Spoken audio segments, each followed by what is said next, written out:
Fala pessoal, começando mais um M, o seu programa de empreendedorismo, marketing e entretenimento aqui no YouTube.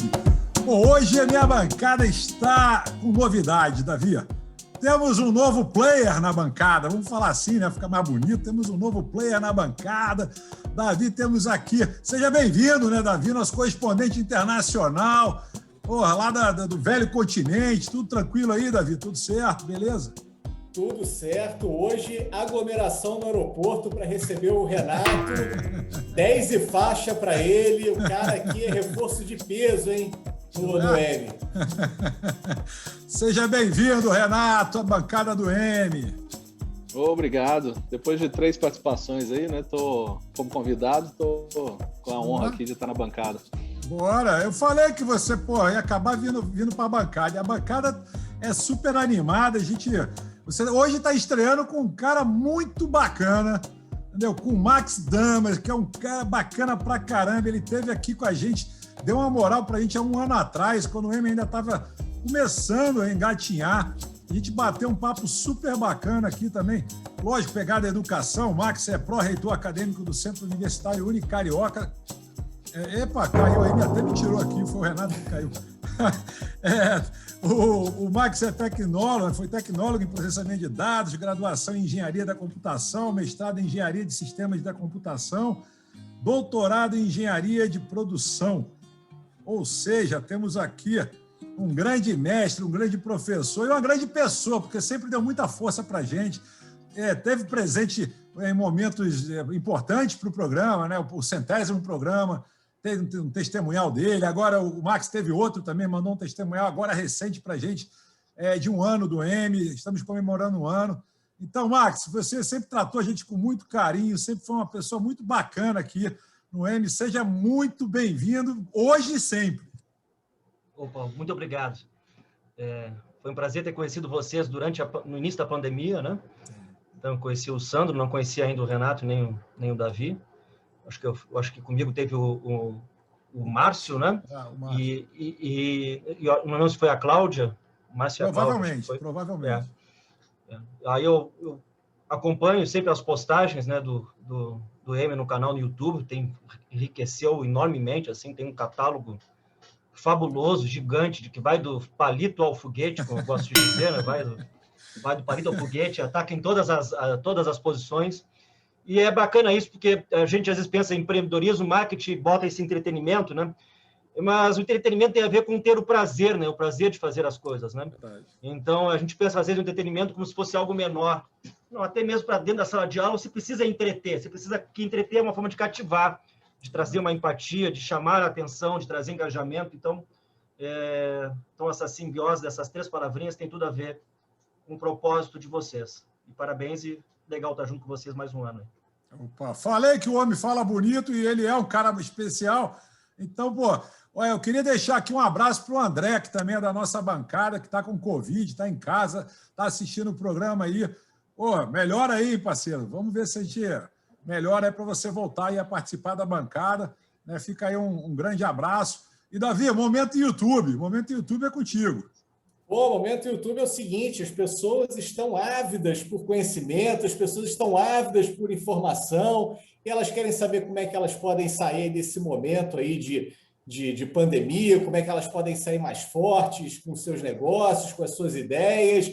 E aí, o que a gente faz? A gente atende ao clamor dos nossos inscritos e traz um cara aqui que é multidisciplinar, porque não existe uma solução mágica, mas você precisa enxergar os vários aspectos da sociedade e você saber montar as suas soluções. Então, o Max é um cara que vai falar com a gente aí sobre tudo que tem aí atrás da estante dele. Ele já leu, já fez resenha, e estudou e se preparou para contar aqui para a gente hoje. Então, para você que está inscrito no canal, ativa também o sininho das notificações, porque dá uma baita força aqui para a gente. Você está mostrando para o YouTube que esse programa é relevante. Compartilha também aí no teu grupo do WhatsApp esse programa, porque, olha, com o Max e com o Renato aqui, ô âncora, eu sou o inscrito do dia aqui, eu sou o cara que vou assistir esse programa aqui. Tô no camarote hoje. Bora, o programa vai ser bom, pô. Vamos pegar da... Só pegando o gancho aqui, ó, a estante ali é de verdade, né? Eu vi que a gente fica fazendo videoconferência e vê todo dia um tanto de estante de mentira do mar. Esses dias eu mexi sem querer, mas verídicas ali, né? Vou tirar um livro ali pra gente ver. Aí, ó. Ótimo. O pessoal fica usando esse background, né? Depois tira uma foto e manda para mim também, que eu tô querendo. Assim. Bom, mas eu não posso nem mostrar o resto aqui para vocês, se vocês vão ficar... Tem mais aqui pro lado, cara. Tem mais aqui pro lado. Muito bom, muito bom. Bacana. Verídica. Não, isso é importante, é verdade. Em tempos de lives e de tudo mais, o que mais tem é estante. O pessoal coloca, mas é bem observado. Ô, Max, a gente teve um papo há um ano atrás, como você falou aqui, logo no início da pandemia. Eu me lembro que foi... O M começou em abril, né? A gente está fazendo um ano, então... de lá para cá, a gente tem novidades, Max, principalmente na área acadêmica. Realmente houve essa convergência digital. Será que teremos ainda aulas presenciais? Ou vamos ficar no modelo híbrido? Ou ficaremos mesmo no online? Como é que você vê aí o futuro do ensino superior, especificamente mais do ensino superior, né? Da educação do ensino superior? Puxa, a gente conversou sobre isso há quase um ano atrás, um pouco menos, né, de um ano atrás, e era a pergunta que valia 1 milhão, né? E continua sendo a pergunta que vale 1 milhão. É uma pergunta que vale porque não se tem uma resposta, né? O que se sabe é que as pessoas se adaptaram à tecnologia, principalmente os estudantes e professores se adaptaram à tecnologia, mas existe ainda a falta, existem partes do conhecimento que não são necessariamente teóricos ou de formulação abstrata, mas são partes do conhecimento que têm a ver com habilidades, né? Com você manusear, com você tocar, com você interagir, porque uma atitude negocial, por exemplo, você precisa conversar com a pessoa para ter um estabelecimento de convencimento. Dificilmente você vai fazer isso por meio de tecnologia, é muito melhor você ter isso no tete-a-tete, né? A área da saúde é uma área que, por mais que se tenha virtualizado no ensino superior, você tem componentes lá de habilidades, você não tem como... Qual é a cena que a gente tem mais visto, né? Na televisão? É alguém com um braço de fora e uma seringa sendo aplicada, né? Imagina aquelas pessoas que se formaram em enfermagem ou da área da saúde, que seja, se elas não tivessem tido essa aula de como aplicar, um exemplo simples, como aplicar num ser humano, ou uma medicina veterinária num animal. Então, você não consegue virtualizar. Estou sendo bem raso aqui, mas sempre terá um limite, né? A inovação sempre terá um limite. E o limite bate nessas questões que são potencialmente humanas. Essa palavra híbrido, que tem se falado bastante, né? Não existe no Brasil modalidade híbrida. Existe ou é presencial ou é à distância. Mas, na regulação do ensino superior do Brasil, o que é presencial já pode ter um percentual à distância. E o que é à distância pode ter um percentual presencial. Mas não existe uma terceira via direta. Existem limites para cada uma das modalidades.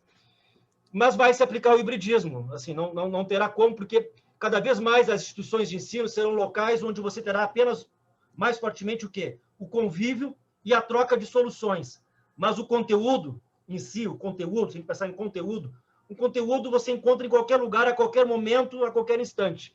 Mas as soluções, as viabilidades e a implementação em si ainda é um foco presencial, ainda se trata com foco presencial.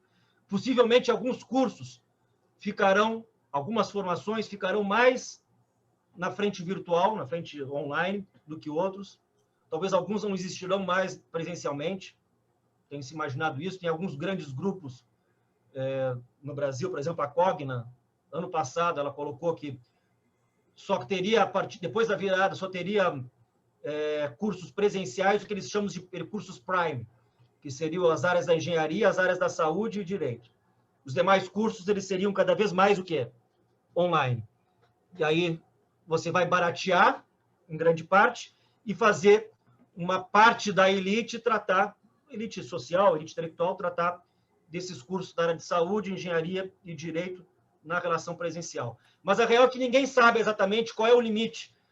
A gente sabe, por exemplo, que dificilmente um aluno agora, quando ele voltar da pandemia, e voltar para uma sala de aula, ele mesmo vai chegar à decisão de dizer o seguinte: poxa, eu não quero mais assistir essa aula de cálculo diferencial integral aqui, eu não quero ter que ficar 1 hora e pouco para assistir uma aula de cálculo diferencial integral, ou de teoria da comunicação, ou de matemática financeira, porque isso eu consigo aprender de casa, tendo encontro remoto com o professor, eu não preciso me deslocar. Eu vou me deslocar aqui para desenvolver projetos, para fazer network. Então, o aluno, possivelmente, ele vai se posicionar nesse sentido também. E tem muitos professores também que se adaptaram rapidamente a isso. O conforto da sua casa, você ter uma infraestrutura que não depende da instituição de ensino, em alguns casos, você já ter computador, softwares instalados, câmera instalada, então você também não perde o tempo de se deslocar. Mas sempre que tiver necessidade de troca de conhecimento e habilidades físicas, você vai ter ainda a educação. A gente pode falar um pouco mais de hibridismo, é só vocês pensarem, acho que a gente é da mesma idade, talvez eu seja, acho que o Sandro talvez seja um pouco mais velho. Já me chamou de velho, eu estava demorando para... A barba branca. Eu acho que a gente tem a mesma idade, né? Eu tenho 43. Você tem quanto? 40 aí? Eu tenho 43, você... Eu? É. Eu tenho 37, rapaz. Pô. Então você está bem. Mas os dois são mais... 39. Os dois são mais novos um pouco. Mas eu peguei, quando criança, por exemplo, um processo forte de hibridização no qual o Brasil é líder no mundo, que é o sistema bancário. O sistema bancário, nos anos 80, ele começou, meio dos anos 80, ele começou híbrido, ou seja, algumas ações online, alguns processos online e outros que você interagia com caixa, com banco. E aí vocês vão percebendo ao longo de 30 anos o quanto começou o quê? A desequilibrar essa relação, né? O quanto cada vez mais você trata tudo online e pouco de uma forma física, né? Mas é um exemplo típico de hibridização. Mas até ter esse desequilíbrio, né? Você precisa ter vários anos de experimentação da população, do ser humano se adaptar a confiar, principalmente, que aquilo está sendo ofertado na mesma qualidade, né? E aí você foi mudando, né, esse gradiente. Então, o serviço bancário é um serviço bem exemplar, de 35 anos, 30 anos para cá, que continua existindo, mas ele passou já por esse processo forte de quê?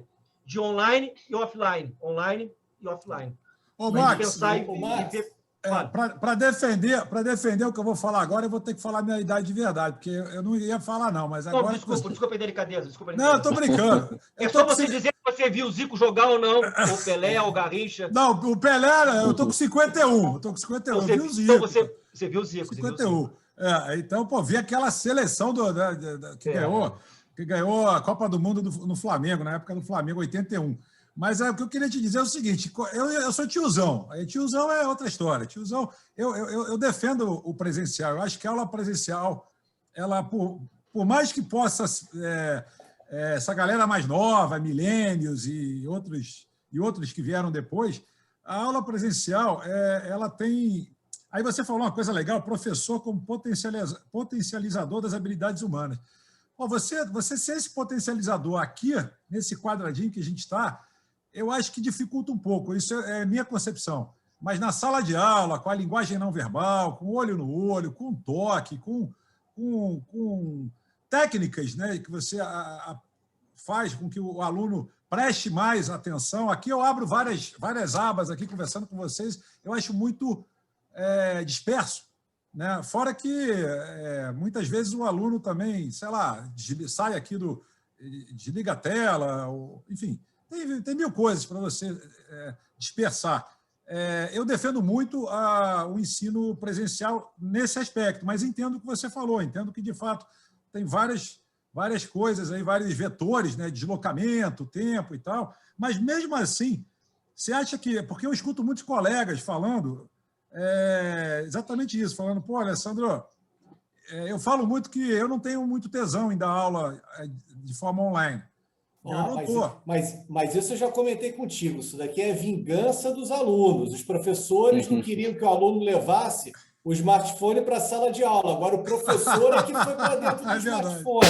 É vingança agora. É verdade. Então, assim, só para acabar meu raciocínio, eu não tenho muito. Até recentemente um amigo meu me chamou aqui no Rio, no centro universitário, até falou comigo, pô, Sandro, vamos lá e tal, pós-graduação, marketing, isso e aquilo.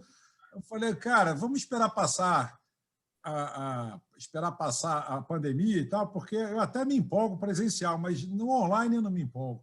Entendeu? Eu me empolgo em ser aluno, é gozado isso, em fazer curso. Eu já fiz 2 pós nessa pandemia. Olha só. Olha só, como aluno eu me empolgo, mas... Porra, posso complementar a pergunta? Eu ia fazer uma pergunta parecida, assim, sabe? Assim, quando eu acho realmente a aula online é muito bacana, mas presencial é outro nível, né? Mas teve um aluno meu que me falou isso, assim, falou assim, mas eu não aguento aula online, eu vou trancar meu curso agora para quando voltar presencial, eu preciso que o professor esteja lá olhando para mim, para eu prestar atenção. Eu fiquei assim, mas eu até brinquei com ele, falei, você já saiu perdendo, né? Porque se você precisa de um chefe para ficar olhando para você o dia inteiro, né? Você não vai trabalhar nunca remoto. Então, eu ia até perguntar isso para o Max, assim, como que a gente consegue engajar o aluno nesse ambiente, mas será que o problema é a tecnologia, né? Ou são as pessoas, realmente, né? A atitude que o aluno tem ao ir à aula ali e o nível de engajamento dele, será que isso depende do professor, depende da tecnologia, até onde depende da universidade, até onde depende do próprio aluno mesmo? Eu queria não sei se eu estou fugindo, acho que querendo complementar o que o Sandro falou mesmo. A gente não tem uma solução para isso, né? Mas se percebe que na origem do problema e na solução do problema, sempre o que tem de mais principal são as pessoas, tanto na origem do problema quanto para encontrar a solução do problema. A tecnologia ela é sempre um meio, né? Então, eu posso falar aqui, eu comecei a dar aula, o Sandro talvez, ele colocou que começou a dar aula talvez mais cedo, mas eu comecei a dar aula há 17 anos atrás. Há 17 anos, era uma briga para você ter o retroprojetor na sala. Era uma lâmina que você... Aquilo era uma tecnologia. Aquilo é uma forma de tecnologia. O quadro branco é uma forma de tecnologia, né? Aquilo é uma tecnologia. Aí você passou depois para o PowerPoint. É uma tecnologia. Não sei se vocês tiveram a possibilidade de trabalhar com lousas inteligentes, quadros inteligentes. Verdade. Teve uma febre de lousas inteligentes e quadros inteligentes que as instituições de ensino começaram a adquirir, todo mundo começou a adquirir. Verdade. Mas não sabiam como usar uma metodologia didática de sala de aula para usar aquela lousa. Então, tem várias instituições de ensino que ficaram com lousas encostadas nos seus estoques, porque não teve diferença. Queriam usar a lousa inteligente da mesma forma que usavam o quadro branco. Então, assim, para que ter uma ou ter outra, né? Então, não era exatamente a tecnologia que era o problema, mas é como você se utiliza naquele novo meio. É um novo meio. Nós temos agora aqui um novo meio, que é o meio aqui digital, o meio dessas telas compartilhadas. Mas a palavra engajamento, e que eu falei até no início, brincando com vocês, mas é a origem também do nome M, né? Entretenimento, tem a ver com educação. Tanto no encontro presencial, a gente sabe quando tem um professor que consegue engajar mais os alunos e professor que não consegue engajar. A gente sabe disso de ouvir no corredor. Pô, mais uma aula com fulano de tal.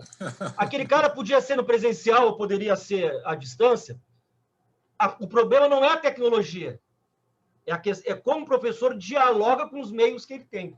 Então, eu tenho, na instituição que eu trabalho, eu tenho inúmeros casos de professores que, pelo meio tecnológico, conseguiram se destacar muito mais que eles se destacavam no meio físico. Eles conseguiram utilizar melhor os recursos que existiam no meio tecnológico para dispor aos alunos. Mas os professores que já eram bons na sala de aula, eles ficaram ainda melhores usando o meio tecnológico. Isso é uma experiência minha, né? Minha, que eu digo, de perceber das pessoas com quem eu convivo, os professores com quem eu convivo. Porque ele sabe dialogar com os meios, mas ele sabe que o mais importante é a pessoa, é o engajamento que ele dá na pessoa, é a forma que ele elabora um problema dentro da sala de aula e leva para o aluno resolver. É a forma que ele transpira o que? Confiança para o aluno. São palavrinhas que têm se falado muito hoje em dia, né? Confiança, confiabilidade. Então, tem estudos que mostram isso. Quanto mais você demonstra ao aluno ou quem está querendo aprender que ele é capaz, melhor ele vai se desenvolver, independente do meio. Se chama isso de autoconfiança ou autoeficácia. Também se chama disso. Tem alguns psicólogos que trabalham com esse tema de autoeficácia. E o meio aqui, o meio digital, ele potencializa. O que nos assusta como professores é você pensar que pode ter um robô que vai responder aos alunos de uma forma fria. Como parece que já existem algumas instituições de ensino para o quê? Para protocolos que são comuns. Ou seja, Onde eu encontro a fórmula do juros composto? Aí pode, devido a essa pergunta ser tão repetida, pode ter um robô, um software, que o quê? Que diz, na página 44 do livro tal, você encontra aquela fórmula. Aonde eu aplico os juros compostos na minha vida? Aí complicou. Aí entra quem? Aí quem é que entra? Professor. Professor. Porque não adianta o aluno ver aquela fórmula, a fórmula é a fórmula, ele vai substituir os parâmetros da fórmula, vai encontrar o valor daqui a 12 meses de um juros composto. Mas como aquilo se aplica? Como aquilo se resolve na vida dele, contextualizado na vida dele? Isso é apenas o professor. E, para mim, é independente do meio. Para mim, cada vez mais vai ser independente do meio. Até porque eu entendo que vão ter questões fortes aí de espaço, né? Eu acho que essa questão do digital vai acabar também permitindo que nós nos relacionemos melhor com o consumo de produtos materiais. Eu acho que a gente vai consumir menos. Eu acho que vai ter essa questão. Existe hoje em dia já essa ideia do minimalismo digital, né? Não sei se vocês conhecem, né? Que você, pelos meios digitais, você consegue suprir desejos teus que você não precisa suprir materialmente, ou seja, fisicamente. Por exemplo, eu, gosto muito de livro, como vocês viram aqui, mas tem pessoas que já substituíram essa série de arvorezinhas que eu tenho aqui atrás, que são várias arvorezinhas que eu tenho aqui atrás, substituíram por quê? Por um iPad, por um Kindle, né? Então, são substituições. Então, existe essa frente também que o meio digital ele vai minimizar a forma que nós temos de consumir os elementos da natureza. Mas é um assunto, assim, o que é fato é que o que virá depois, muitos alunos virão dizendo o seguinte: eu não quero mais esse tipo de aula. Algo que a gente já imaginou que viria para uma geração nascida depois dos anos 2000, 2005, 2006, que nasceu nessa época, será antecipado, porque será um desconforto muito grande você ter esse deslocamento, sentar e você ver uma repetição de uma fórmula matemática. E você não ver a aplicação daquilo, como aquilo transforma na vida, como aquilo se contextualiza. E isso, para mim, que é a mudança mais forte do que a mudança tecnológica em si. Os professores vão precisar se reinventar. Antes de se reinventar pela tecnologia, como ele vai se relacionar com os conteúdos e como ele vai dizer a importância e conectar aquilo ao meio onde o aluno ou a instituição está inserida. Acho que essa que é a maior mudança. O nível de exigência vai ser maior nesse nível, porque vai estar o que aí? A atenção do aluno. O que vai chamar a atenção do aluno é aquilo que satisfaz o quê? Uma mudança na vida dele, independente do meio que seja. Mas vai ser uma mudança que o professor vai precisar mudar a sua estratégia de ensino. Isso é legal, porque o game é esse. O game é como você consegue transferir seu conhecimento, como é que o aluno consegue dar aplicabilidade para aquele...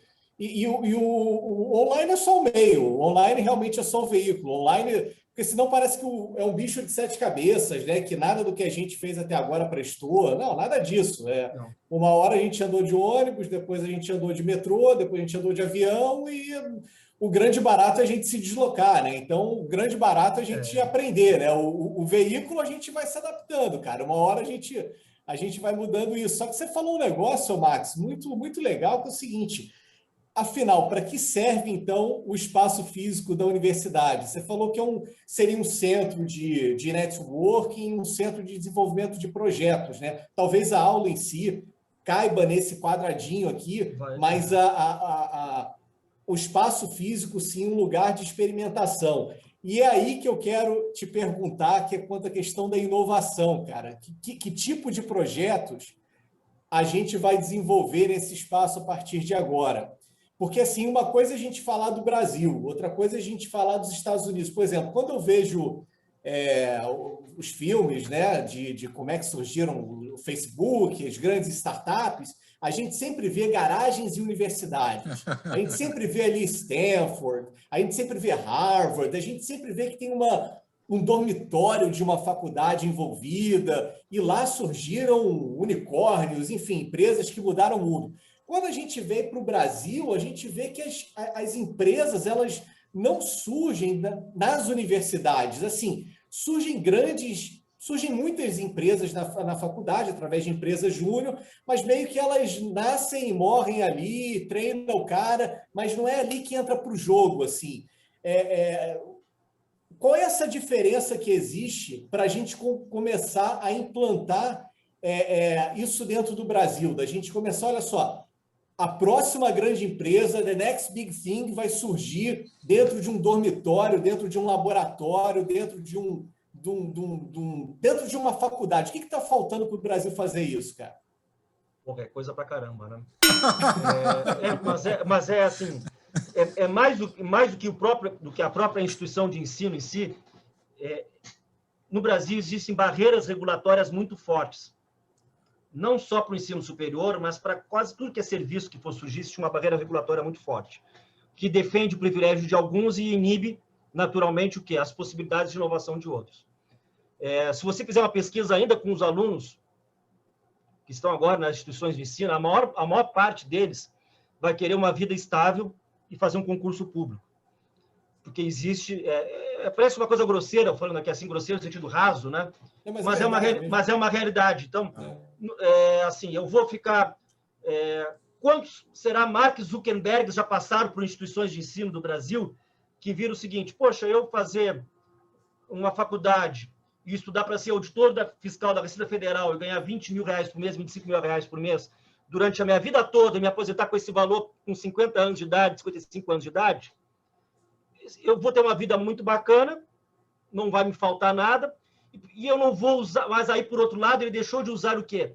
Toda a capacidade intelectual dele para gerar fatores inovadores. Então, isso não existe nos Estados Unidos, não existe em alguns outros locais do mundo.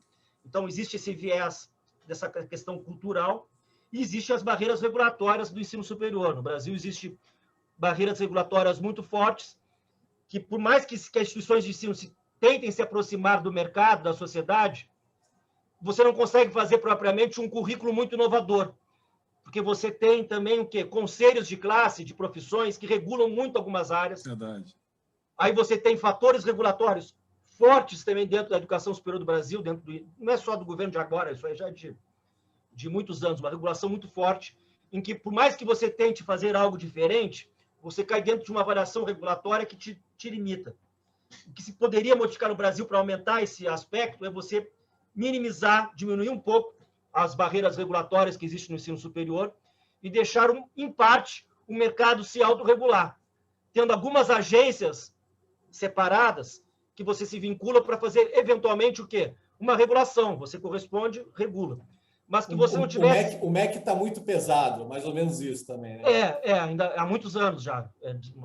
Muitos anos. O MEC é bastante pesado. Sempre então, foi, né? Sempre foi. Então, a luta por algumas instituições, de algumas associações de ensino superior, tem sido o quê? Desregulamentar parte da oferta da educação superior para permitir com que as instituições de ensino tenham cada vez mais o quê? Propósitos e propostas que sejam coerentes com aonde elas estão, com quem elas se relacionam, com a missão, com o propósito daquela instituição de ensino, que lá no interior do Rio Grande do Sul é uma coisa e no interior do Amazonas é uma outra coisa. A proposta é diferente e teriam que ser avaliadas com critérios distintos, mas são avaliadas com os mesmos critérios. Então, aí já gera uma perturbação dessa possibilidade inovativa. Entendeu? Então, você ter critérios de avaliação, por mais que você regule, mas critérios de avaliação que sejam coerentes com a loco-regionalidade, com a situação daquela instituição de ensino. Porque grande parte das soluções inovadoras não surgem pensando em algo fora do teu raio. Surgem, geralmente, você pensando dentro do teu raio. Verdade. Não é você pensando lá, é você vendo um problema no teu entorno que você quer resolver de uma forma nova, a inovação. Né? Então, tem a ver com isso. E também a interpretação do que é inovação. Né? Vocês já leram alguma coisa chamada sobre o dilema da inovação, não? Já ouviram falar dessa questão? Que é muito curioso, que é o seguinte, que as empresas, em geral, erram por quererem sempre fazer a mesma coisa. Está funcionando, eu faço a mesma coisa, o cara continua funcionando, eu continuo dando rentabilidade ao meu mantenedor, ou rentabilidade aos meus sócios. Mas você deixa de perceber o quê? Uma inovação que surge. Porque aquela inovação, até ela apontar para ter uma satisfação de retorno, ela leva um tempo. Então, você prefere ficar fazendo aquilo que você já faz, que dá um retorno, ao invés de investir em algo que vai dar um retorno à frente. É a chamada curva em S, que o pessoal fala no dilema da inovação. Isso é sensacional, isso. É o que fala, time que ganha não muda, quer dizer, ou seja, aí fica, zona de conforto, né? Fica na zona de conforto, não sobe na fronteira da inovação, fica sempre ali no raso mesmo. E aí morre, só cada vez cada vez mais morrerão rapidamente. É verdade. É sensacional Eu isso. queria fazer uma pergunta em relação ao que o Max pensa nisso. Assim, a gente vê uma comunicação, às vezes, das universidades, né, quando elas vão atrair alunos no Brasil, que talvez representa alguma coisa de dentro para fora ali, que ele fala assim, conceituar no MEC, né, fica muito focado nisso. Quando a gente vai ver certos cursos nos Estados Unidos, principalmente mais MBAs, né, eles falam assim, tantas empresas lançadas, startups, tantos bilhões de dólares já acumulados, e muitas vezes eles colocam lá as empresas que eles chegaram a lançar também, porque são conhecidas no mercado, né, que é uma outra pegada.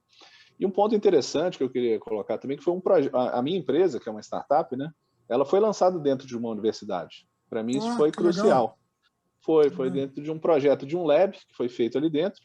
Só que foi curioso participar disso, foi bem interessante, foi crucial para mim assim, ter aquele... Foi na UNA, na verdade no Grupo Anima, dentro da Uni, na verdade, o Anima Lab dentro da Uni. Mas em certo momento ali eu senti que começou a passar de mão o projeto dentro da universidade e senti que a gente ali, de certa forma, estava competindo um pouco com a faculdade e não trabalhando em conjunto. Eu acho que não achou uma pegada ali, até por ser um projeto que era do Anima dentro da universidade, não estava muito próximo da universidade.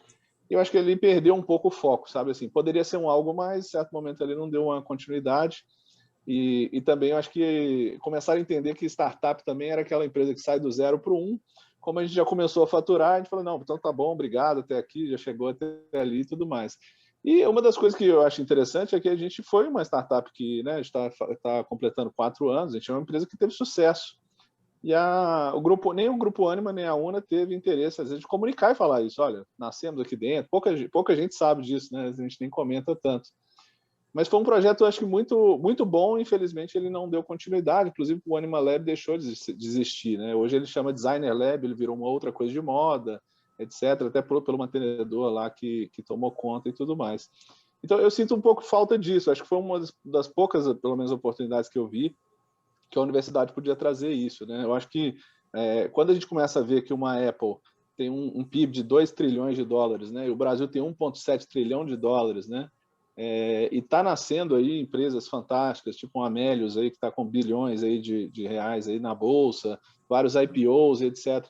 Eu acho que não existe para mim um ambiente mais propício para isso acontecer, né? Para ser um celeiro de oportunidades quanto uma universidade. Verdade. Né? Às vezes está faltando um espaço ali, um pouco de orientação focada nisso ali, e os professores têm isso, a universidade tem um espaço, um ambiente de experimentação, né? Então, acho que eu queria ver o que você acredita, Max, disso, assim, se você acredita nessa pegada, né? Claro que quando a gente fala nos Estados Unidos, a coisa fica muito assim, bilhões de dólares que estão trazendo, é muito mais fácil de trazer, mas o que você acredita e como que a gente consegue confrontar isso com essas necessidades que a gente tem do MEC lá? Porque tudo que a gente falar, se eu vou trazer uma pessoa que não tem mestrado, doutorado, já estou perdendo ponto no MEC, como é que a gente consegue balancear isso dentro de uma regulação que você citou aí no Brasil, inclusive? É bem legal isso que você trouxe, Renato. É o seguinte, existem casos de instituições no Brasil que conseguem lidar com as duas coisas de uma forma muito bacana. Eu até vou participar de vou procurar aprender com alguns cases que até eu fiz o convite, que é a PUC do Rio de Janeiro, que tem uma incubadora fortíssima, com uma estrutura assim que arrecada milhões, não sei se você acompanha. Eles conseguem ter programas de doutorado e mestrado ofertados super bem avaliados, né? A PUC Rio, e tem junto ali inúmeras empresas, a Apple está lá dentro, por exemplo, existem inúmeras empresas que rentabilizam, ganham dinheiro em cima disso. Tem a PUC de Porto Alegre, também tem um programa chamado Tecnopuc, também que depois você procura, você vai achar assim um leque gigante de incubadoras, de startups, eles têm todo um roteiro e também é uma instituição bem avaliada. Existe também no Rio Grande do Sul, na Unicinos, que é em São Leopoldo também, um parque tecnológico que vocaciona para esse fim. Então, existem algumas pequenas ações, não existe uma quantidade grande, mas já essas daí que eu te falei já são... A PUC do Rio deve ter há mais de 20 anos, a PUC da RS há uns 10 anos e da Unicinos uns 20 anos também. Então, são assim instituições... A PUC chamou empresários do Shark Tank também para fazer algumas aulas, tudo. Foi, né? a PUC-RS, né? A PUC-RS fez agora, foram também inovadores na questão, antes da pandemia, né? Fizeram esse programa junto com a UOL EdTech, né? Então, eles têm feito e são bem avaliados, muito bem avaliados, tanto a PUC do Rio Grande do Sul quanto a PUC do Rio de Janeiro. São situações assim separadas. Existe uma visão ainda de que é um pouco dessa curva S, tá? Se você pegar, por exemplo, o grupo Anima, né? Você falou aí, é um grupo que tem ações no mercado acionário, né? É uma das que tem. Então, o quanto vale a pena você investir para ter um retorno mais à frente, sabendo que o que você faz agora você já tem um retorno para os seus acionistas, né? É um pouco do que traz a Ser Educacional também, que é um outro grande grupo dentro do listado na Bolsa de Valores. Sim. Tem a Cogna também, que é um outro grupo, né, vinculado a isso. São os três maiores grupos. Mas, se você perceber, eu olho mais da Cogna e do Ser Educacional. Da Anima não tem... Ambos, tanto a Cogna quanto o Ser Educacional, estão criando estruturas de tecnologia internas que o seu ativo cada vez mais alto não será a quantidade de alunos, mas a inteligência que surge a partir de soluções tecnológicas, né? Então, já existe uma percepção, tanto do grupo Ser Educacional quanto do Cogna, que é semelhante à Amazon, né? Se você vê a Amazon não é apenas mais uma distribuidora de livros, há muito tempo não é, e de produtos. O que vale mais dentro dela, e você da área de tecnologia, você vai entender isso, são os ativos não materializados, né? São os ativos de inteligência. São os não tangíveis, os intangíveis, né? Então, assim, você vê isso aqui no Brasil, por exemplo, o Grupo Reserva, né, de roupa. Você vê que a riqueza maior do Grupo Reserva, você vê a quantidade de coisas que eles implementaram internamente, desde produzir uma roupa no molde e a logística, é tecnologia. Apesar de não serem empresas de fim tecnológico, mas empresas que têm na sua riqueza uma estrutura tecnológica. Então, assim, será lento no Brasil, parece mais lento, mas já existem ações de grandes grupos trabalhando o quê? Potencializando jovens que consigam produzir soluções muito ligadas hoje às EdTechs. Se você procurar aí sobre EdTechs, você vê que cresceu bastante. EdTech, FinTech, já tem se falado bastante, a HealthTech também, né, que é da área da saúde. Então, assim, é inevitável. E alguns estão indo mais à frente e outros ainda não têm a coragem de ultrapassar essa curva S. Porra, eu vou ter que investir durante 3 anos, 4 anos, 5 anos para ter um retorno lá na frente. Será que eu tenho essa disposição de caixa financeiro agora para isso? Então, acho que tem muito disso. E o sistema de educação no Brasil foi, durante muito tempo, financiado por órgãos públicos, né? O FIES, ProUni, foram programas de financiamento que deram crescimento em quantidade de alunos, mas fizeram com que as instituições se acostumassem com o quê? Com uma fartura, que não era real, né? E aí, quando você começa a ter que encontrar soluções dentro do seu dia a dia, sem ter uma fartura vindo, né? Se você tem um programa de financiamento, as coisas começam a ficar mais difíceis. Então, muitas já quebraram de uns 5 anos para cá, e outras instituições de ensino vão quebrar ao longo dessa pandemia. Então, sobreviverão poucas, e dessas poucas, quais que terão esse aporte para apontar para esse viés tecnológico. E pegar o gancho do que você está falando aí, dessa questão do financiamento público, né? Porque no Brasil a gente tem faculdades públicas e privadas que elas são concorrentes, né, entre elas. Se você pegar, por exemplo, um paralelo com os Estados Unidos, que é sempre uma comparação meio chata, mas enfim, é a comparação a se fazer.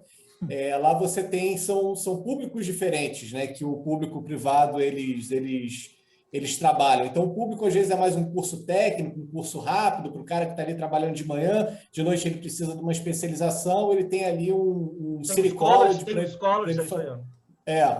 E as privadas não, é o que a gente conhece mais como universidade mesmo. No Brasil, não. No Brasil, você tem uma ali competindo com a outra.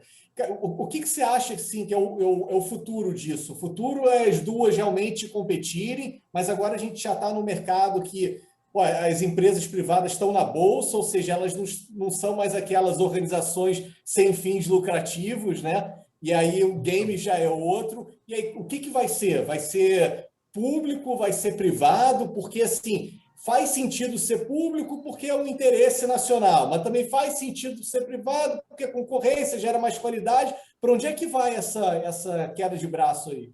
É difícil, assim, vou te colocar uma coisa curiosa. Até uns anos atrás, as instituições que se diziam privadas tinham, às vezes, 65%, 70% das suas receitas de origem pública, então elas eram públicas. Tá? Então, assim, entendeu? FIES, então, né? Foi grande financiadora, né? Então, você parar para pensar, elas eram instituições privadas, mas elas eram públicas. Então assim, a gente está atrás ainda. Eu acho que quem vai tomar mais conta disso será o próprio público, tá? Qual é o valor das instituições de ensino, desde a sua origem? Que elas são como se fossem certificadoras, validadoras de um conhecimento específico. Verdade. É para isso que existe, né? Existe uma cultura social que acredita que o quê? Que quando se passa por uma instituição de ensino, aquilo é o carimbo, né? A chancela, é o diploma, que se obteve um conhecimento X. Só que esse conhecimento ele é cada vez mais volátil, né? Ele é mais efêmero, mais volátil, mais dinâmico, ele se modifica, as demandas se modificam, né? Os perfis se modificam. Então, dificilmente, isso que eu imagino, dificilmente daqui a 10 anos, 5 anos, 10 anos, você conseguirá obter uma certificação que seja apenas de uma única instituição de ensino. Eu acho que nós vamos navegar para você ter certificações que são obtidas por diversas instituições de ensino e aquilo vai formular o teu portfólio como indivíduo. Então, eu quero aprender melhor sobre publicidade. Então, vou fazer uma parte de publicidade lá na ESPN. Aí, mas eu quero ter uma frente um pouco melhor de finanças corporativas, custos. Eu vou fazer uma coisinha lá no IBMEC. Eu quero... Aí assim vai. Eu quero aprender um pouco mais de design de produto, ergonomia de produto. Eu vou lá na PUC do Rio de Janeiro. E você vai ter uma... O legal disso é que é o seguinte, eu e você, como aluno, né, se a gente entrar numa faculdade nesse sistema, a gente passa lá 4 anos estudando e no final a gente sai com diplomas diferentes, né? A gente sai daquela linha de produção, né? A gente passa a ser o único. O problema é a linha de produção, porque nós estamos repetindo um modelo que foi muito bom durante um tempo. Na verdade, esse modelo que nós estamos repetindo está acabando. É um modelo que surgiu lá na Revolução Industrial, 1860, na segunda Revolução Industrial, né? Em que você tinha o quê? Conhecimentos específicos fechados dentro de uma sala de aula, todo mundo com uma roupinha vestindo igual, com um professor passando lá com você durante 4 horas dizendo a mesma coisa, você pouco se comunicava com a sala ao lado, é tudo departamental, né? Não tinha conexão. E aí você entra para uma quarta Revolução Industrial, os computadores, a quarta, a internet, em que você muda tudo isso. O segmentado não é mais segmentado, é conectado, né? O disciplinar não é mais disciplinar, é multidisciplinar. O linear não é mais linear, é não linear. Então, como é que você entra? Nós fomos preparados para entrar nesse sentido, mas esse sentido não funciona mais. É como se a gente tivesse um sistema operacional desatualizado, né? A realidade já se modificou e a gente está querendo interagir com essa realidade usando um sistema operacional que não foi atualizado ainda. Mas a realidade já está, o hardware já está nos dizendo que já se modificou. E a gente não consegue se adaptar. Então, vai entrar aí o quê? Essa possibilidade, para mim, de você ter múltiplas certificações, você aprender ao longo da vida toda, né? Cada vez mais as empresas se preocuparem com a educação, com a formação. A educação corporativa, para mim, é uma linha que vai apontar em crescimento. Tem-se visto que muitas pessoas falam a educação vai morrer. Não, o que vai morrer é esse ensino que existe. Mas tem muitas empresas apontando que a educação é a grande joia do século. Quem focar na educação, você vê aí a Amazon está dedicando o quê? A formar escolas dentro da Amazon. A Amazon está financiando escolas. A Google está financiando escolas. Eles estão vendo que a educação, você ter um conjunto de seres humanos bem habilitados, com habilidades socioemocionais, com hard skills também, mas que possam se atualizar de uma forma recorrente, uma flexibilidade cognitiva, é o que toda empresa que quer crescer e prosperar deseja. Então, ela vai ter que entrar no que? Na educação. E todo o resto é commodity, né? O resto tudo é commodity. Todo o resto é commodity. Todo o resto é você. Eu estou aqui conversando com você, eu digito alguma coisa, eu tenho acesso a uma enciclopédia gigantesca de tudo. Sim. Então, mas a conexão, a coerência, a narrativa, a interpretação, a criatividade, onde é que fica? Não está aqui. Não está aqui nesse espaço nosso digital. Está nas relações humanas. Gente, eu tenho que ir rapidamente aqui no Momento Audiência. A gente volta para cá A gente está começando... Opa, ainda tem um tempinho para fechar o programa, ainda tem mais uns 20 minutinhos, mas eu preciso do momento audiência, que é aquele momento em que a gente prestigia você que está aí do outro lado da telinha, que nos prestigia. Ou seja, tem que estar inscrito no canal, pessoal. A gente lê os posts, a gente até comenta, nem todos, né? Porque alguns são meio espinhosos, né? O hype da internet está meio assim... O pessoal hoje está meio revolto, tá, gente? Está muito política, Big Brother... realities que vão estrear aí, o pessoal hoje está meio revolto. Eu já vou avisando logo que a gente aqui ninguém é obrigado a comentar nada, mas a gente prestigia lendo, né, os posts, lendo comentários e por aí vai. Aí, agora, Davi, o cara crachá funciona, né? Porque o pessoal manda para a gente, às vezes, achando que não está inscrito e a gente barra, né? Não tem, não é? Aqui não tem bot. Aqui a gente conhece os nossos inscritos. Aqui a galera está inscrita, a gente vai, olha, confere. A galera também manda muito WhatsApp para a gente, Instagram, no nosso grupo do Telegram. Mas a gente sempre fala, pô, tá inscrito lá no YouTube? Porque lá no YouTube é que a gente passa a ranquear melhor aqui na plataforma. É, isso aí. Bom, começando então, ó, tenso. Já vamos começar tenso. A pegada está assim, mais ou menos, hoje. É o Luiz, né? Aquele famoso Luiz, tem o Luiz com S e o Luiz com Z. Dessa vez é o com Z. O Luiz, ele bota o seguinte: mídia não mostra isso. Quanto pior, melhor. Fica em casa. E ele bota o seguinte: recorde, Brasil aplica 1,7 milhão de doses em 24 horas. E aí ele manda aqui um recorte de um jornal, que a gente deu uma olhada, foi apurar isso aqui. De fato, o Brasil está no top 5. Segue no 5º país que mais aplica vacinas abaixo a pena dos produtores de vacina, como Estados Unidos, China, Índia e Reino Unido. Então, isso aqui não é fake news, eu chequei, mas ele vem com uma pegada forte. Ele fala que o STF se transformou no maior partido de oposição do governo, e aí vai. É bom até não ler muita coisa do que ele fala aqui, não, vão derrubar o programa já. Vai, derruba aqui a plataforma, derruba a gente, então não vou nem ler muito. Daqui a pouco vão abrir a porta aqui e vão prender todo mundo. menos o David, que está convertido. O Davi é o que está mais tranquilo para poder falar o que for. Mas, enfim, aliás, tem um aqui que mandou para a gente, um bem legal aqui, que mandou para a gente o seguinte: assistindo nesse momento a TV portuguesa, um programa aí, audiência em Portugal, Davi, um programa sobre a situação da pandemia.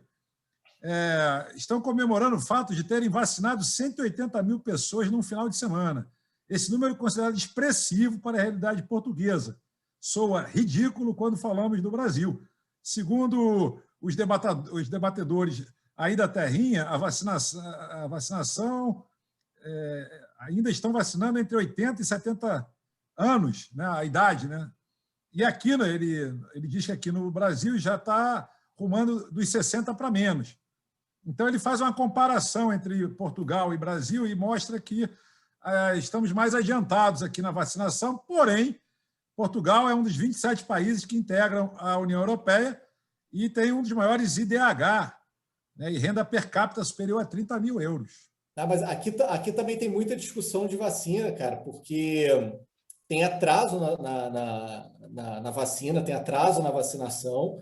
E aí, por exemplo, eu acompanho muito o canal russo de TV, né? E eles falam muito da União Europeia, porque eles falam o seguinte: o atraso da Europa, porque os caras não quiseram comprar aqui a Sputnik.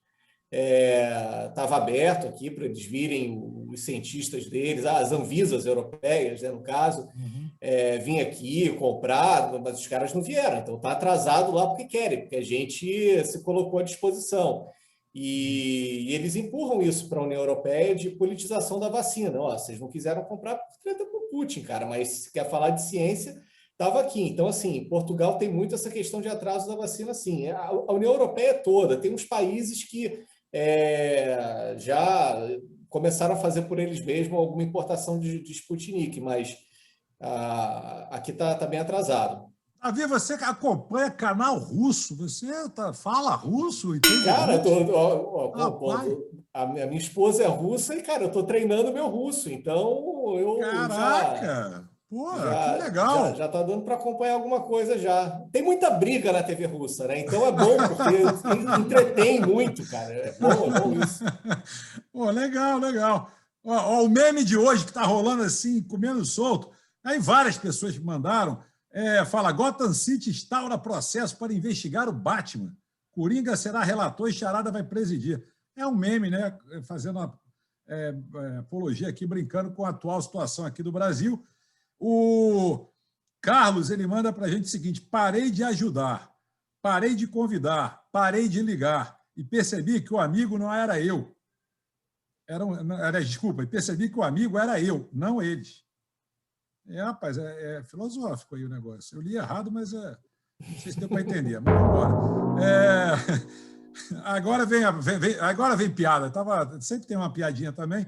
A Carla, ela manda para a gente o seguinte: o que é um cigarro de maconha com papel de jornal? Isso é uma piada, inclusive, antiga, viu? Isso é piada de tiozão da época hippie, anos 70. O que é um cigarro de maconha com papel de jornal? Aí ela bota aqui: baseado em fatos reais. Rapaz, eu ainda leio isso. Ai, meu Deus do céu. Olha, hoje até a gente pode até discordar, né? Porque tem muito jornal aí que exatamente. Não está dando notícia certa. Segundo, que jornal impresso está ficando uma coisa rara para ter essa piada. A piada ficou vencida, já não faz sentido. A piada caducou, a piada não tem o menor sentido mais. O Jorge, saber quem você é muito mais importante do que saber o que acham de você. Rapaz, também dá uma polêmica isso aí. Mas é legal. O Andrade, hipocrisia é você usufruir do trabalho de quem está na rua e defender que as pessoas fiquem em casa. Epa! E para fechar, a Cris, ignorar é a forma mais elegante de se defender da maldade. Aí também é uma questão de ponto de vista, né? Às vezes ignorar é legal mesmo. Às vezes, eu costumo brincar com os meus amigos que você quer ser feliz ou quer ter razão. Muitas vezes não vale a pena brigar, é melhor ser feliz mesmo, né? Aí vale mais de cada um. Mas acabamos o momento audiência. O momento audiência é um pouquinho espinhoso, né? Será que não teremos perseguições políticas nem nada? Porque aqui ninguém deu opinião nenhuma. A gente só lê, só falou, tudo certo. A gente vê que o pessoal tá meio fomentando, né? Tá nervoso com isso aí. Engraçado, ninguém falou de BBB. Ninguém mandou nada falando quem vai ganhar. Não acabou isso ainda não, cara? Aqui no Brasil ainda não. E tá vindo outro aí. Tá vindo vários outros, inclusive. No Limite agora, né? No Limite, o Double Cup, sei lá o quê, como é que fala esse treco na Record. Tem vários Power aí. Cup, Power Cup, uma coisa assim. Enfim, o pessoal gosta aqui de um BBB, de um reality. O pessoal gosta de reality. Mas, enfim. Gente, eu vou falar uma coisa aqui. Vou aproveitar. Vou dar uma dica de livro, que quem me deu essa dica foi exatamente o Max, nosso convidado de hoje. Eu falo que e agora eu estou terminando mesmo. O Max vai pegar ali agora. Não, mas a minha dica... jogar na câmera agora. Não precisa nem do editor aqui, o Max vai colocar na tela aí. Olha, a minha dica, eu comprei esse livro há quase um ano atrás, um pouquinho menos, porque foi o Max que deu a dica aqui, inclusive, e o livro ele é encantador. É até difícil falar sobre o livro, porque você acaba... Se falar muito, você fica dando spoiler. E, enfim, o livro chama-se Uma Breve História da Humanidade, Sapiens, do Harari. Dica dada pelo Max, dica aceita por mim, e é um livraço, gente. Nossa Senhora, é um livraço. Muito bom. Eu não sei nem o que falar desse livro, assim, para poder, sei lá, para poder convencer você do outro lado da telinha a comprar. Vale a pena. Me salva aí, Max, que você que indicou e eu fui atrás, ele é bom demais. Fabuloso, né? É um livro fabuloso, né? É um escritor israelense, ele é um historiador muito novo, né? Tem 40 e poucos anos, tem um conhecimento gigantesco. E esse livro ele se destacou porque ele, apesar de fazer várias colocações que são contra uma posição da tecnologia em si, algumas posições, ele é um livro de cabeceira de boa parte do Vale do Silício, né? O Vale do Silício em si, os seus empresários, seus startuppers lá, todos eles indicam as provocações do Harari nesse livro Homo Sapiens, né? E ele vem a provocar de que existe uma passagem muito interessante para mim no livro, que é uma passagem da época que nós humanos saímos de coletores, né? De caçadores, e começamos a revolução agrícola, né? Então essa mudança assim, que é uma mudança em que você que o Homo sapiens que estava se formando ali, ele saía, ele pegava aquilo que existia na região onde ele estava, se acabasse, ele se deslocava para um outro lugar, consumia e assim ia. E aí, em determinado momento, ele decidiu, ele, que eu digo, somos nós, né? O Homo sapiens decidiu que valeria a pena se estabelecer e começar a produzir, a começar a domar a natureza, né? E aí vem a Revolução Agrícola e aí começou a surgir as soluções cada vez mais inovadoras, né? Então, você tinha que plantar, e tinha que ter uma estrutura para colher, aí você tinha que ter um lugar para armazenar, aí você tinha que proteger aquele lugar que você estava armazenando, porque o outro poderia roubar, aí você queria... E aí começou a surgir uma série de um ciclo econômico, de fato, aí, né, que vai perpassando a história da humanidade como um todo. Então, ali naquele momento, já existiam as tecnologias. As tecnologias sempre existiram.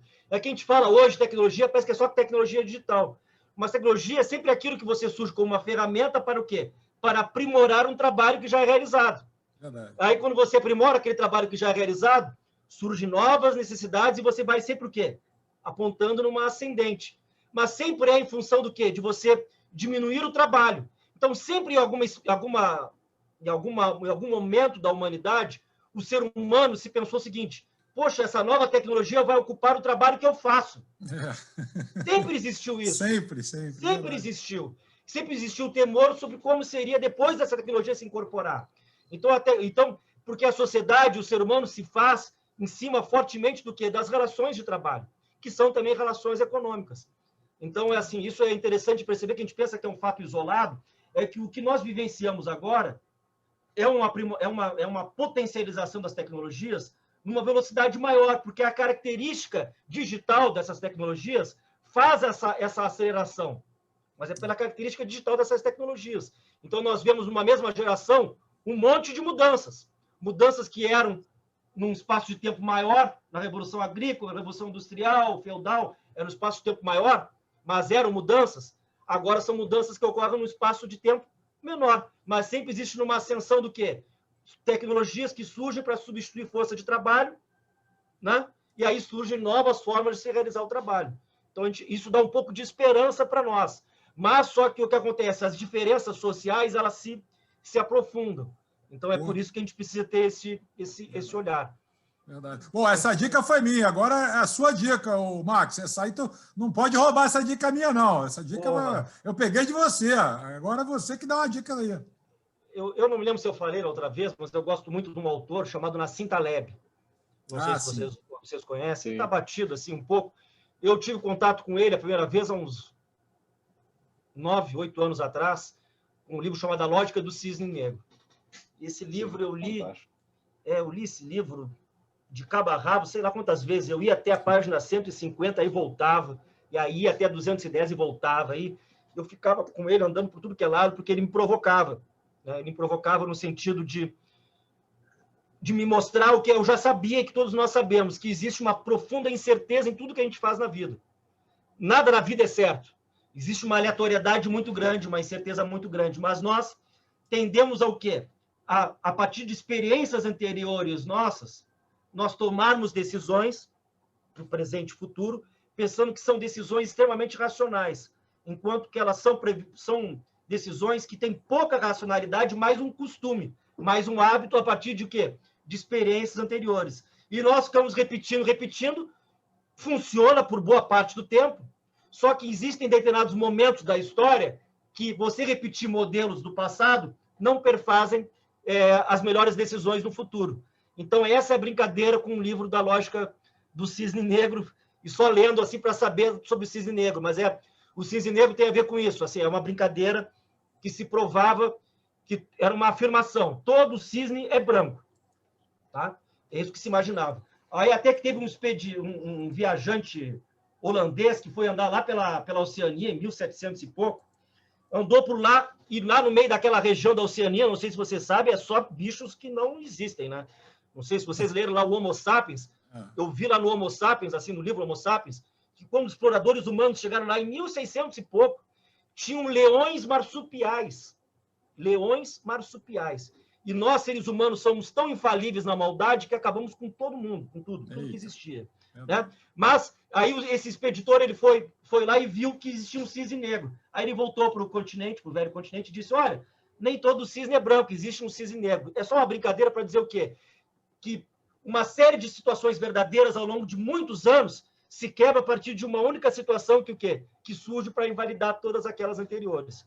E isso acontece no mercado financeiro, acontece muito disso, né? De você ter situações extremas que a estatística não mostra, mas está numa ponta de possibilidade de acontecimento. E quando elas ocorrem, elas geram uma série de eventos que no mercado financeiro podem dar retornos elevadíssimos para quem está naquela extremidade ou perdas gigantescas. Então, você tratar com essa ideia dos extremos e quantos extremos que não são previsíveis na estatística, eles podem ter um impacto altamente disruptivo. É o que trabalha um pouco o livro A Lógica do Cisne Negro. Legal. O Renato estava falando. O Renato estava falando que estava lendo um livro aí, que ele estava voltando, indo e vindo no livro, que ele estava... Pô, é essa a sua dica de hoje, Renato? Esse livro aí que você está indo e vindo aí? Não, eu queria complementar o que o Max falou. Esse livro é fantástico, porque quando ele diz assim, né, os padrões que as pessoas tentam repetir, né, sempre tem, na verdade, os padrões humanos são viciados, né? Porque as pessoas esquecem o outlier, né? Eles tendem a falar, tem um cisne negro ali, não, ignora ele, né? Deixa ele para lá. Vamos olhar só para os brancos aqui, né? Então, eu acho que a gente tenta explicar sempre retirando os outliers, mas os outliers que fazem a diferença, né? Ele cita no livro, no mercado financeiro, acho que em 10 anos, não vou saber precisar, mas é uma questão de 10 dias ali que fizeram a diferença na Bolsa, né? Se você tivesse investido em 5 desses 10 dias, você teria ganhado muito dinheiro. Se tivesse investido em 5 desses 10 dias, você teria perdido totalmente, né? Então, e aí está todo mundo tentando prever, fazer day trade, aquela coisa toda, e o padrão realmente... O livro vai mais além, situações mais além, mas é um exemplo do mercado financeiro. É uma lógica do cisne negro, adapta em um monte de exemplo. Legal. Renato, eu comentei que eu estava assistindo... sua dica de livro. Minha dica de... Eu tô lendo o Market 5.0, mas com mais calma, que eu falei que eu estou indo e voltando, né? Mas o livro que eu queria indicar hoje é outro, é mais filosófico aqui. Eu estou lendo estou terminando de ler Meditações de Marco Aurélio. Assim, eu acho que para o momento é bem interessante. Estou num momento meio estoicista, né? Eu acho que, vendo essas notícias todas que você citou, não quis nem comentar.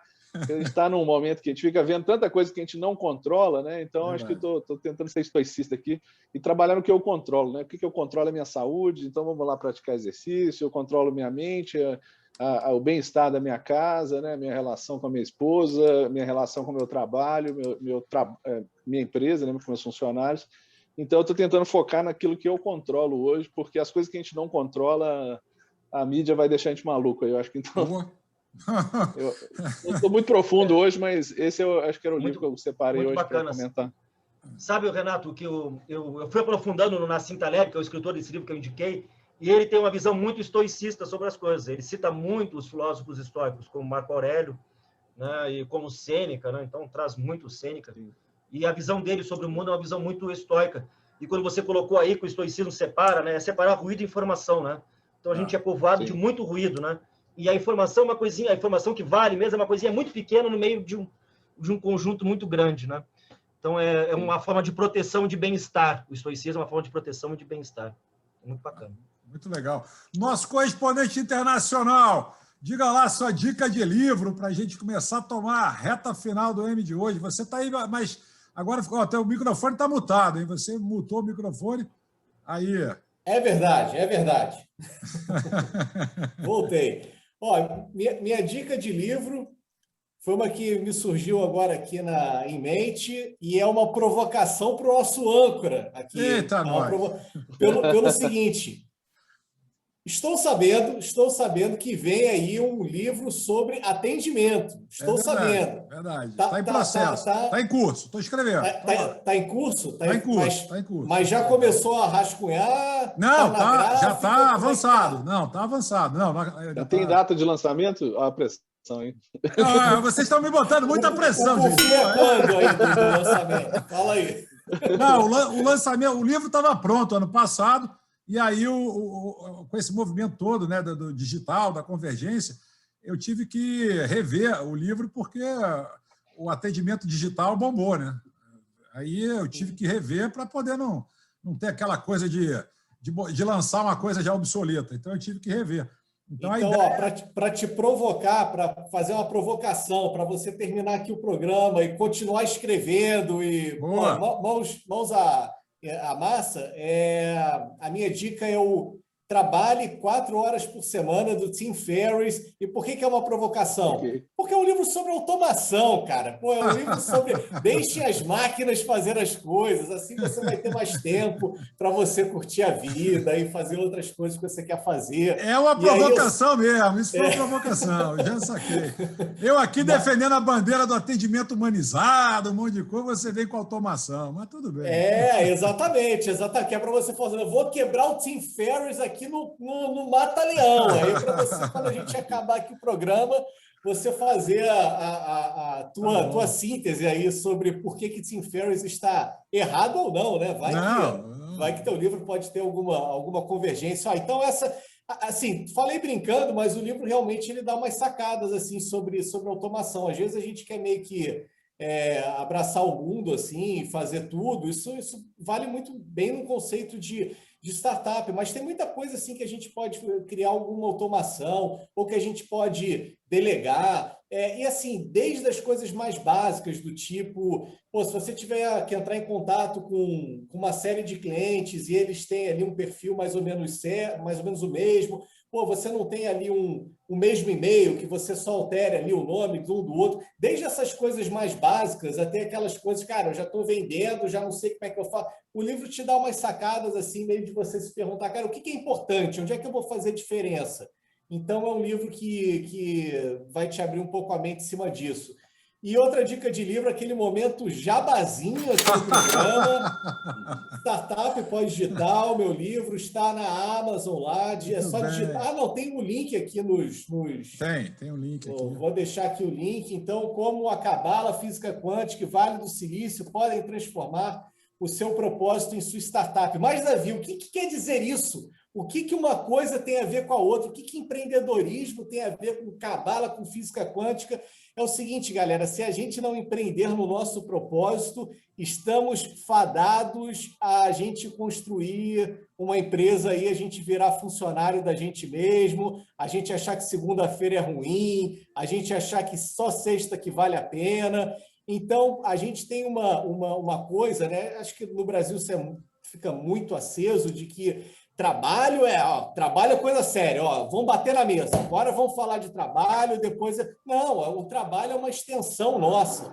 Então, se a gente puder monetizar essa extensão nossa, se a gente puder criar alguma solução, algum serviço, impactar essas pessoas e conseguir monetizar, isso é startup pós-digital, é a gente entender que a gente já tem os recursos digitais que são muito baratos ou gratuitos, a gente utiliza isso a nosso favor. O que você sabe fazer de melhor? Não é que você sabe fazer bem. Bem, alguém que sabe fazer melhor que você. O que você sabe fazer de melhor? E, cara, mãos à massa. É autoconhecimento e empreendedorismo. Porque senão não rola, cara. A gente já está numa sociedade que tem muita coisa medíocre aí e o nosso comprometimento é a gente ser a nossa melhor versão e a gente vai pivotando isso, a gente vai criar a nossa versão 2.0, mas monetizar, né, cara? Monetizar é bom, sabe? Comprar por 1 e vender por 2 não é ruim, não. É muito bom. E fazer isso com propósito, então, é melhor ainda. Boa. Você pode fazer mais uma pergunta aí, chefe? Não, a última para a gente encerrar o M aí, para a gente aí se despedir. Vai lá, manda ver. Hoje você está estreando, cara, então você tem direito. Estreando, então eu ganho a última pergunta aqui. É a última pergunta. Então, tá bom. Max, eu queria voltar um pouquinho na parte de alguns conceitos que você colocou, né? Eu acho que você falou assim, que a gente nunca para de aprender, né? Então a faculdade, a universidades, né, vão ter que adaptar isso, né? Quase que os cursos hoje eles não atendem naquele sentido, né? De vou aprender tudo que tem para aprender, porque nunca vai acabar o conhecimento muda, né? Me passou na cabeça aqui quase como uma faculdade por assinatura, né? Eu assino o Netflix, como é que eu assino a universidade, né? Eu queria te perguntar isso, porque na pandemia, essencialmente, a tecnologia não mudou, né? A gente vê lá o Arthur C. Clarke, lá em 1974, prevendo que as pessoas iam trabalhar de onde quisessem, iam ficar no campo. Isso não aconteceu até ter uma pandemia E a gente está falando de tecnologias que já existiam, né? Já tinha Skype há muito tempo, tem o Zoom, né? Talvez as bandas melhoraram aí para a gente poder conectar um pouco mais, obviamente, mas a tecnologia hoje não mudou, né? Então, o que você vê assim de futuro, né? Isso talvez lá no início da pandemia era a pergunta de $1 milhão, mas talvez aqui nesse momento, assim, o que você, se você fosse dizer hoje, o que a gente imagina que a faculdade vai mudar em relacionamentos mesmo, no relacionamento com os alunos e com a sociedade, e o que as tecnologias precisam mudar para poder acompanhar isso? Pô, bacana, né? Só antes até de te responder, é legal que você falou de estoicismo, e você está lendo, aí o Davi falou sobre o Timothy Ferriss, né? E o Timothy Ferriss mudou a vida dele pelo estoicismo. Se vocês puderem ver um TED dele, do Timothy Ferriss sobre estoicismo, ele mudou a vida dele com o estoicismo. O estoicismo foi uma filosofia que entrou para a vida dele, tem um TED, procura Timothy Ferriss e estoicismo, você vai ver a mudança. Eu acho que foi lendo Meditações do Marco Aurélio. Então é bem bacana. E essa visão aí do 80, ele usa muito essa coisa do 80-20 também, né? De se dedicar 80% do tempo em 20% das coisas que vão te dar um maior retorno, né?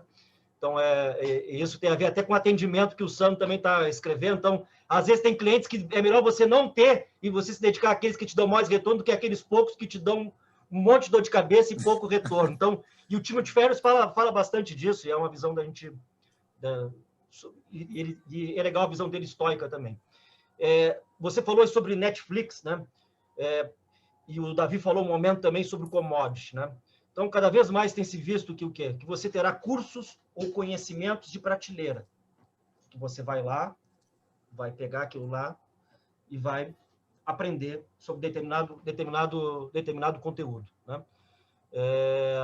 Só que aquilo vai ser uma informação, se você vê aí a quantidade de cursos que tem já há algum tempo na Udacity, na Udemy, né? Um monte lá. Você vai... E cada vez mais baratos, né? Cada vez mais baratos, né? Baratíssimos. Inclusive o meu, que está lá também. Entra lá no Udemy, bota meu nome e vai achar. Vou ensinar você que está iniciando a carreira de agente imobiliário a vender sua primeira casa. Mas está um jabá geral esse programa aqui. Vai ter que pagar essa propaganda aqui, sorteando um curso e sorteando um livro, hein? Tá muito jabá esse tego aqui. Todo mundo tá muito jabá, né? Mas nesse sentido, Max, até complemento. Complementando assim, como que a gente pode... já existe esse conhecimento na Udemy, você vê aí youtubers também fazendo essa... Você tem podcast, você tem diversas formas de conteúdo, né? Como que a universidade entra, né, nesse cenário, né? A universidade, o que ela vai precisar e que ela vai precisar se apropriar do mundo do entretenimento e do mundo do marketing é do relacionamento. São os relacionamentos que farão a diferença.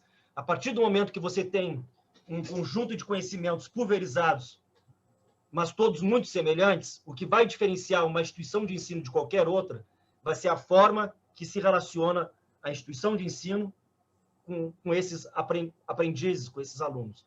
Então, é o relacionamento. É uma relação cada vez mais, talvez repetindo aqui o que se fala toda hora, uma relação cada vez mais personalizado, né?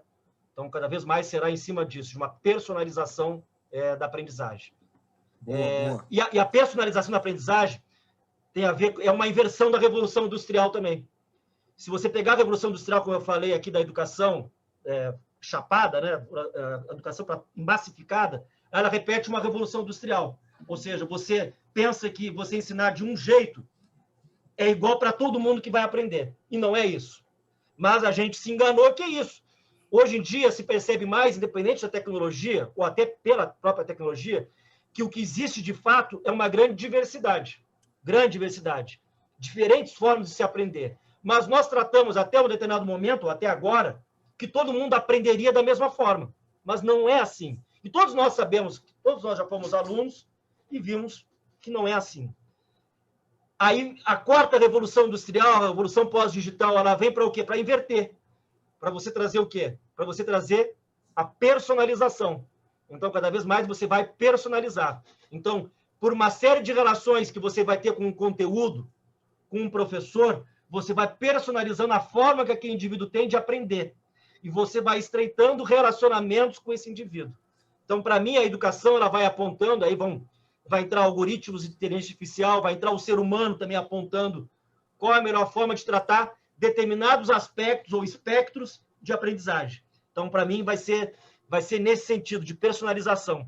Então, é só a gente pensar aqui, é um livro que eu li também agora há pouco, até o final do século XX, era um século focado na estrutura do átomo.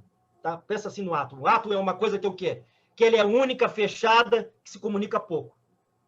Aí, quando surge, início do século XX, surgem essas fibras de vidro, as fibras ópticas, né? Que permitem o quê? O oposto do átomo. Um alto grau de quê?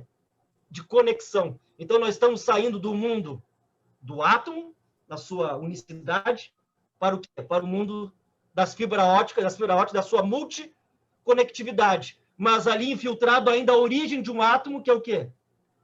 Que é um indivíduo, que é a personalidade.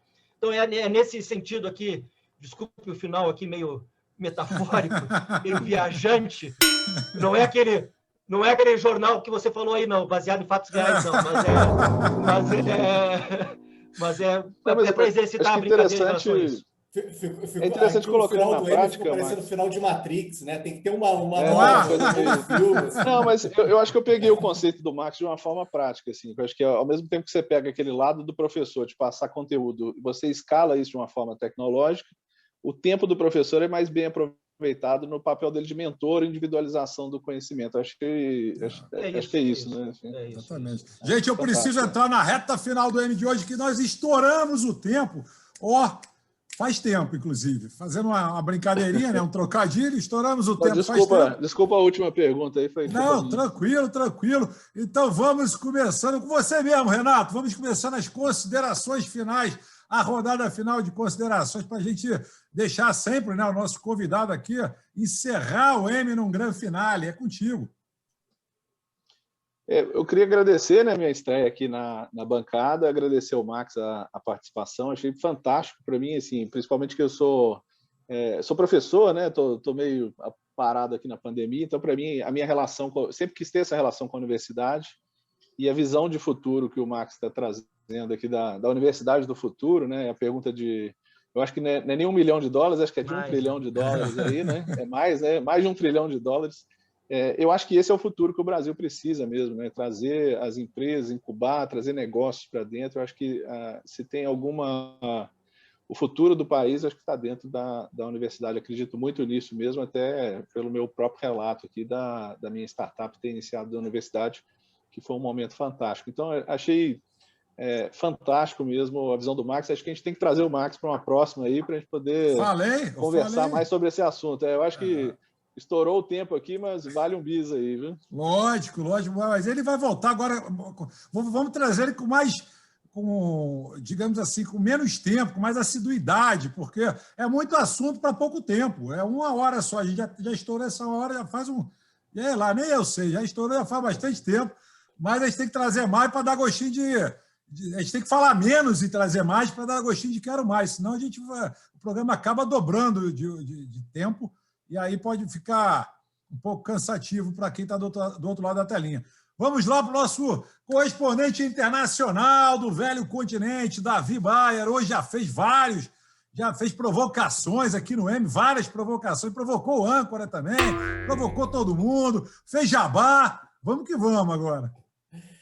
Exatamente. Conversando com o Max, eu só tenho mais certeza de que no futuro próximo não vai fazer o menor sentido o conceito, e muito menos a pergunta que às vezes a gente escuta do seguinte: você estuda ou você trabalha?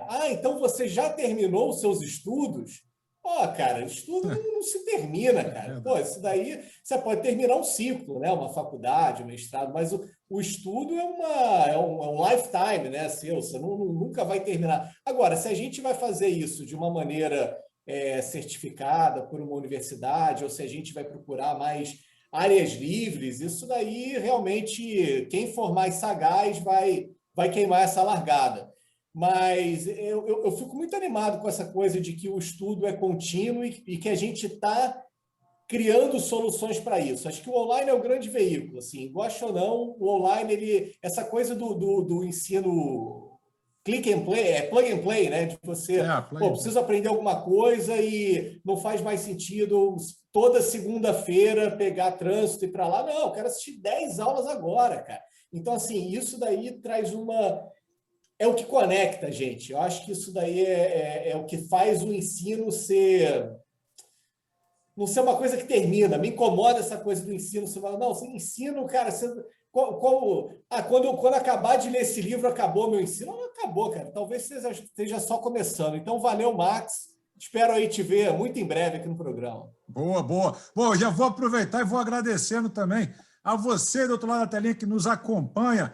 Né? Seja sempre muito bem-vindo. Quem está assistindo o programa pela primeira vez, propomos análises e reflexões sempre com muito conteúdo e bom humor. E eu peço, né, para que você do outro lado da telinha, por favor, 1h e pouco de programa, né, o mínimo seria deixar aqui, se inscreve no canal, deixa um joinha, dá o seu like. O mínimo, 1h e pouco, o mínimo seria um Pix já, pra gente aqui. A gente está pedindo só para se inscrever, pô, tá bom. Tá bom, né? Você hoje você está inspirado, hein, Davi? Então, tá bom. Capitalista. Mas tá bom. Pô, e é lógico, né? Deixar agora o Max fechar o M de hoje, um M muito descontraído, muito legal, muito para cima, que eu já estava prevendo isso. Né? Max, você é sempre muito bem-vindo no M, por favor, venha mais vezes. E agora é todo seu. Agora é todo meu? Todo seu. Queria agradecer a vocês, né? Porque sempre esses momentos aqui, estamos aqui 1h30, né? É um momento que eu aprendo muito. Então, assim, eu sempre vejo esses momentos como um momento de aprendizado. E o Davi colocou isso, o Renato também, assim, não existe vida sem aprender, né? Se nós não estivermos mais dispostos a aprender ou em aprendizagem, nós estamos mortos, né? Então, a vida em si é configurada por uma sequência de aprendizados. E nessa sequência de aprendizados é muito importante que nas instituições de ensino, a gente tire um pouquinho essa palavra, às vezes erro, né? Errou. Na verdade, você não erra, você está sempre procurando acertar, mas acertar dentro daquilo que está previsível naquele momento. Na verdade, você está querendo sempre aprender. Então, a gente tem ainda uma cultura muito forte, a cultura de dignificar o erro, né? E dignificar o acerto, ao invés de focar no aprender, né? E cada vez mais o mundo nos mostra que não existe uma previsibilidade, né, sobre o que é certo e o que é errado. Então, que a gente possa conviver melhor com as incertezas, né, aceitar que errar é aprender, né, e pela série de erros é que você consegue configurar um estado perto do ótimo, né? O nosso corpo humano mostra isso, as startups, quando elas surgem, elas mostram isso, o livro do Davi deve mostrar isso. A startup é um processo de contínuo aprendizado, né? Você vai pivotando, vai gerando versões, e você vai aprendendo. E aí isso parte de uma mudança cultural muito forte, mas certamente não existirá empresas, não existirão sociedades sem educação. Cada vez mais a educação será importante. Ela não é um verbo que termina, né? É um verbo que sempre tem que ter reticências, né? Você está sempre seguindo. Que a gente tenha essa mentalidade para a nossa vida, que a gente consiga permear isso pelos meios que nós podemos usar, e que o M continue sendo essa plataforma, essa via também uma via de aprendizagem contínua para todos nós. Tá? Então, agradeço a vocês. Não é isso? Então, agradeço a vocês e espero um próximo convite. É só ligar, que eu ligo, nem que seja o celular, e converso com você. Tá bom? Muito bom, muito bom. Gente, eu adoro esse momento quando eu falo mais um programaço. Muito obrigado, Davi. Muito obrigado, Renato. Muito obrigado, Max. Sempre muito bacana aqui, sempre muito carinhoso, muito solícito com a gente. Muito obrigado você do outro lado da telinha. Lembrando que estamos de segunda a sexta-feira. Às vezes falha, né? Por causa da pandemia, às vezes falha. Mas, enfim, a proposta é de segunda a sexta-feira aqui no M, no YouTube. Pessoal, muito obrigado. A gente se vê. Tenham todos aí um excelente dia e vamos que vamos, né? Vamos estar comemorando um ano, vamos para o segundo, terceiro, quarto ano, enfim, vamos que vamos. Gente, muito obrigado. Valeu. Um forte abraço. Valeu. Tchau, tchau.